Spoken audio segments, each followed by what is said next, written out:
sufficient trauma to carry out my first trial run operation.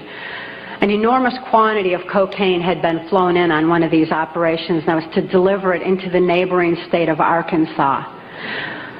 By that time, Bill Clinton's drug operation was in full swing. He was governor of Arkansas, and I delivered this cocaine to a remote airport in Ouachita Forest, which I've since identified as Mena Airport. I also delivered a little packet of information and a small quantity of cocaine, a personal stash from J. Bennett Johnston, to Bill Clinton. I delivered it to Bill Clinton, and he cut out 2 lines of the coke, and he did inhale.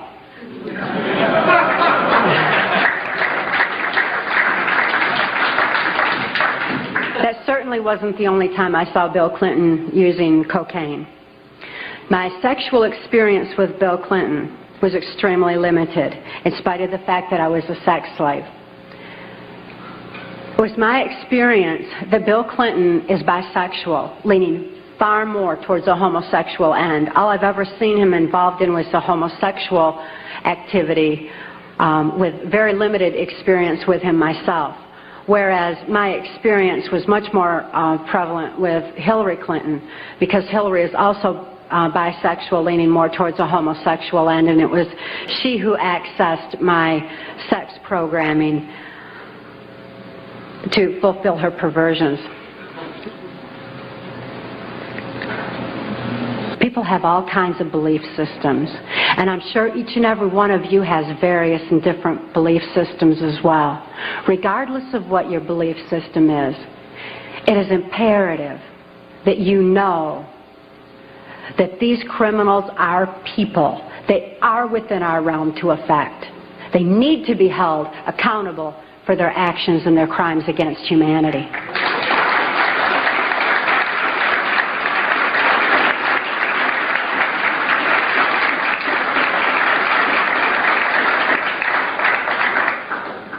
It was 1980 and my daughter Kelly was born.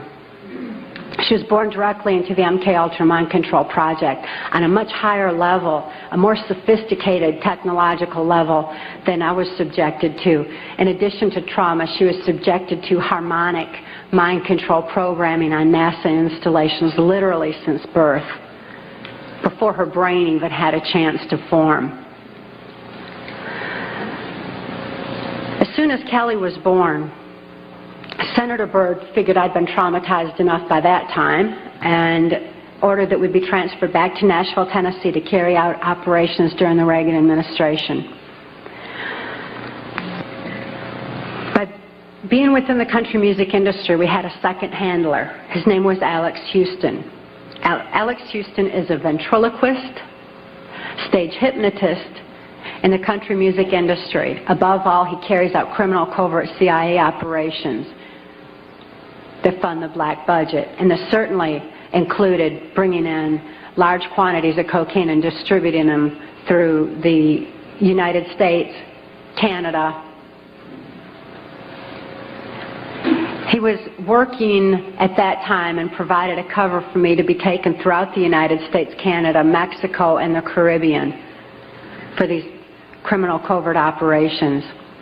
As my handler, he took me to various military and NASA installations for mind control programming for specific operations that I was forced to participate in. These operations that I won't have time to get into tonight are detailed in our book, Transformation of America. And they involve such leaders as the President of Mexico at that time, De La Madrid, and Vice President Salinas. It was my experience that in 1984, there's a CIA trauma base, near-death trauma center that's located in Lampe, Missouri. It's called the Swiss Villa Amphitheater. And they'd bring certain involved country music acts in to bring large quantities of cocaine or bring the cocaine out for distribution, because Lampe, Missouri is just across the Arkansas line and is very much a part of Bill Clinton's cocaine operation. and it was in full swing at that time. It's also interesting to note that this Lampe, Missouri operation is where the country music industry was more conveniently relocated, you know, right there in Branson, so that it would be closer to Clinton's cocaine operations. Lampe, Missouri was a place where I heard George Bush and Bill Clinton talking, where from the point of view I had, they certainly were friends, and they didn't recognize any party lines between them. That's something for the, you know, a smoke and mirrors illusion for the public. It's not something they adhere to because they had exactly the same agenda, and that was for bringing in this New World Order. I heard George Bush talking at that time. He was talking to Bill Clinton, and I've since photographically recorded it and wrote it verbatim in our book, that when the American people became disillusioned with Republicans leading them into the New World Order, that Bill Clinton, as a Democrat, was going to be put into the office of president. This was decided in 1984. Actually, I'd heard about it even prior to that, but that, as of 1984, they were already discussing it as an absolute fact. It was also discussed in the groundwork for NAFTA that by the time George Bush went into the office of president, that Salinas was going to become president of Mexico, and they together would be bringing in the NAFTA, which was the beginning of New World Order controls. I was forced to participate in the criminal groundwork for NAFTA, the opening of the Juarez-Mexican border to the free trade of drugs, free trade of our nation's children. It's absolutely appalling, the criminal roots of NAFTA. Again, this is detailed in the book. But it's interesting to note that these political moves had already been decided way back when. And as I deprogrammed, and as I was, it was really something to me to find out people didn't know about this stuff. I mean, it was so obvious to me. I didn't realize that people were unaware and had bought into some kind of smoke and mirrors illusions of what was going on and never thought to look behind the scenes to what was really going on. But I understand good people don't think that way. They don't have criminal minds. They don't think to look for that kind of criminal activity. Just like these guys are limited in their thinking by immorality, good people are kind of blinded from that kind of criminal activity until their eyes are open to truth. But this criminal activity that was going on at that time, the people that were involved were following directions from George Bush. I don't purport to know it all. I don't purport to know that George Bush is at the very top of all this, but he is as high up as I knew. It was my experience that Ronald Reagan answered to George Bush, not robotically, not under mind control, but willingly, because George Bush was respected for what he knew about bringing in the New World Order. Consider his past. George Bush first began with the United Nations. Then he went on to head our CIA. Then he ran our country through 3 administrations that I'm aware of, the Reagan administration, his administration, and the Clinton administration, because Reagan and Clinton both answered to him. Mexican President de la Madrid answered to him and knew that Salinas was to be coming into power, and Salinas had more influence in Mexico at that time than de la Madrid, that, as far as my experience was concerned. Also, Saudi Arabian King Fahd followed orders from George Bush, as did the Prime Minister of Canada, Brian Mulroney. In 1983, I heard Ronald Reagan and Brian Mulroney discussing the New World Order. Senator Byrd had acted in the capacity of a pimp and prostituted me to Reagan, and I was present at this White House cocktail party.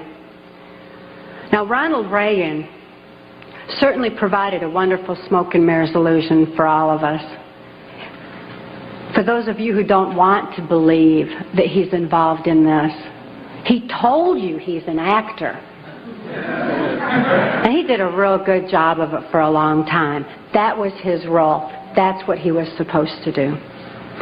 Nevertheless, I heard Ronald Reagan telling Brian Mulroney that he believed the only way to world peace was through mind control of the masses. I know from experience there's no peace of mind under mind control. And I wonder at a world peace where people don't have peace of mind. Mind control, the ramifications of mind control are far-reaching, because I also know that under mind control there's no free thought. Without free thought, there's no free will. Without God-given free will, there's no soul expression. What kind of a world peace can we have without any free will or any soul expression, without any spirituality? Mind control needs to be exposed in order that people maintain their freedom of thought, in order that people maintain their free will and have that spiritual expression, because of spirituality, when people have soul and spirituality, they're going to be acting in a capacity of love anyway. That is where world peace is, not in mind control.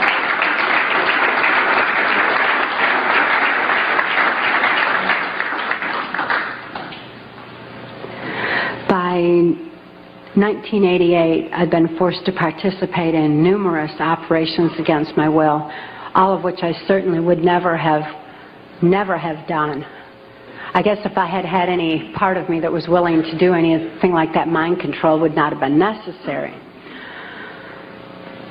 I'm appalled at what I was forced to participate in, but I am relieved that this information's getting out, that people are passing the book Transformation of America hand in hand, hand to hand, so that hand in hand we can take back our country. This information is information that you have a right to know and a need to know, and their controlled medias are not going to suppress truth. Truth prevails.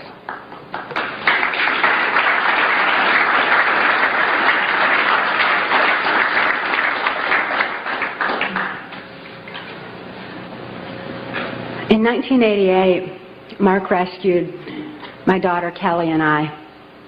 We couldn't think to escape. I couldn't think to save my daughter any more than I could think to save myself. And all those childhood hopes and dreams were certainly hadn't come to fruition. When Mark rescued Kelly and I, we didn't have any ability to even hope for good people. We didn't know they even existed. We didn't have a capacity to trust anyone. It wasn't within our realm of experience.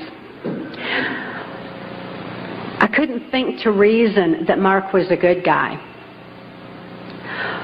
But I'd seen him with his animals.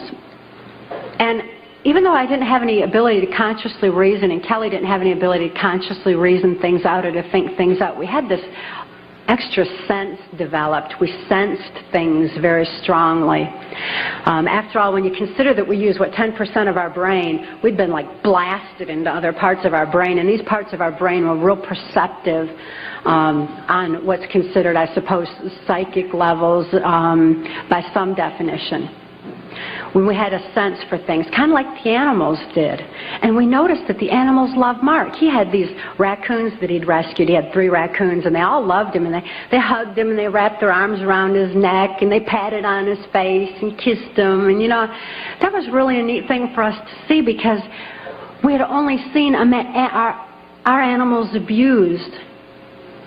We lived on a farm. We had lived on a farm, and we had dogs and cats and horses and cows and guineas and chickens and all kinds of animals, all of which Alex Houston tortured or killed to keep us in line to, if we didn't do this, this would happen to our pet. And we loved our animals.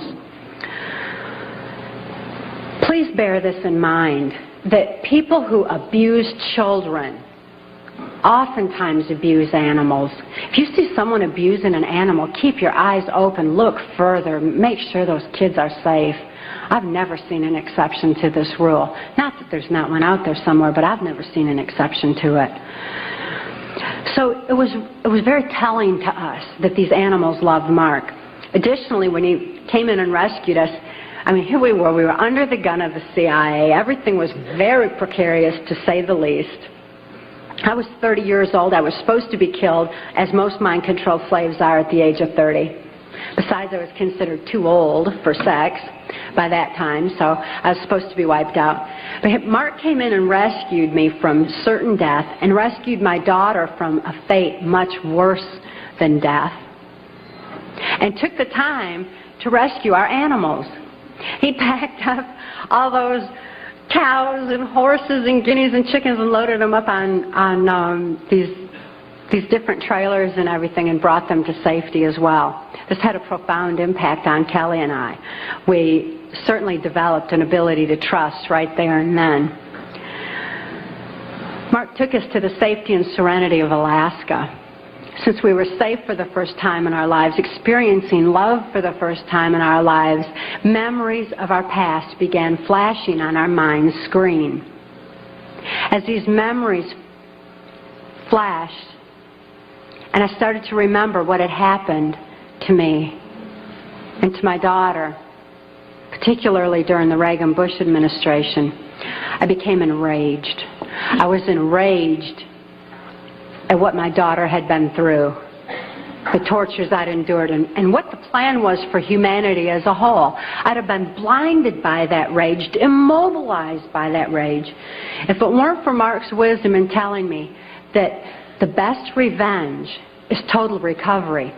Because through total recovery, by photographically recording all those events, I could expose these people for exactly what they are, for what their plans are, for what I witnessed behind the New World Order. Be able to get help for my daughter, who was in desperate need of help at that particular time. So I began writing out my memories. By writing out my memories, I used a different part of my brain than verbalizing. It bypasses emotion.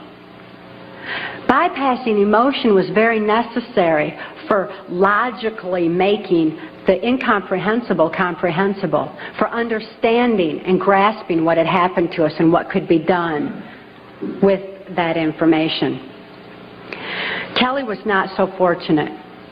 Because of the harmonic programming that she'd endured, remembering the traumas and deprogramming the program did not allow her access to all parts of her brain as it did me. She still needed some technological equipment to help her recover. She needed to actually have those neuron pathways vibrated back open with harmonic equipment. Therefore, she went into Humana Hospital in Anchorage, Alaska, in an intensive care unit. She suffered horribly at that time and responded only to some psychological intervention and not to any conventional medications. Kelly was actually suffering respiratory failure because mind control has advanced to the point where they know the ins and outs of the brain and the mind so well that they know how to program not only the subconscious but to go into the primitive mind, the very area of our mind where blinking, breathing, and circulatory, heartbeat, all that is regulated. And they could go in there and put death programs in place. In my daughter's case, it was respiratory failure, so that in the event that she ever had cause to remember, which they never expected could happen, but in espionage, that can happen. We've heard of that, where the brainwashed and where they have the memory accessed. So they wouldn't have to take the old cyanide pill anymore like they used to, like spies used to. Instead, they would just simply go into respiratory failure, circulatory failure, and no information would be released at all. There was no chance of the information getting out that way. Since my daughter was being raised was genetically and mind controlled, being brought up to be in espionage, she had that program in place and it went into effect. Because of the medical attention that she needed, she became quickly thrust into the illegal and immoral custody of the state of Tennessee, where she remains today. The violations of laws and rights that proliferated in her so-called legal case were extensive. We had one clean district attorney that went in and told the judge that he was violating constitutional rights and human rights in my daughter's case, and cited law after law after law, and the judge interrupted him and said, but laws do not apply in this case for reasons of national security. This certainly raises a question. What does national security have to do with a documented, validated, and proven rape and molestation of a child's mind and body?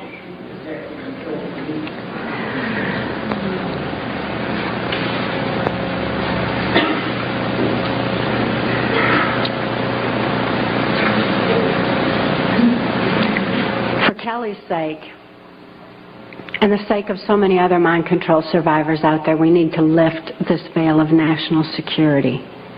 We need to repeal the 1947 National Security Act.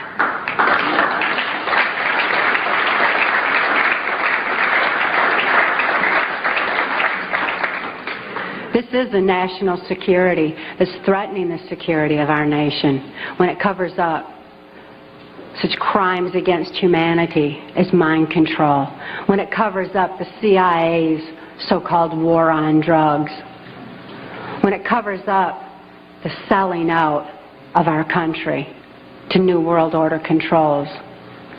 That's a national security that has nothing to do with the security of our nation. This national security has kept information pertaining to mind control for all of you for far too long. We've got to get this information out. We've got to arm others with knowledge on mind control, because knowledge is our only defense against mind control. We need to get this information out in detail so that we can all be more effective in our particular areas of taking back our country and ultimately taking back our world, for Kelly's sake, for the sake of all the other mind control survivors and victims that I know are out there. There's many, many of them. And for the sake of humanity as we know it. It is truth that sets us free. Please help us spread the word. Thank you.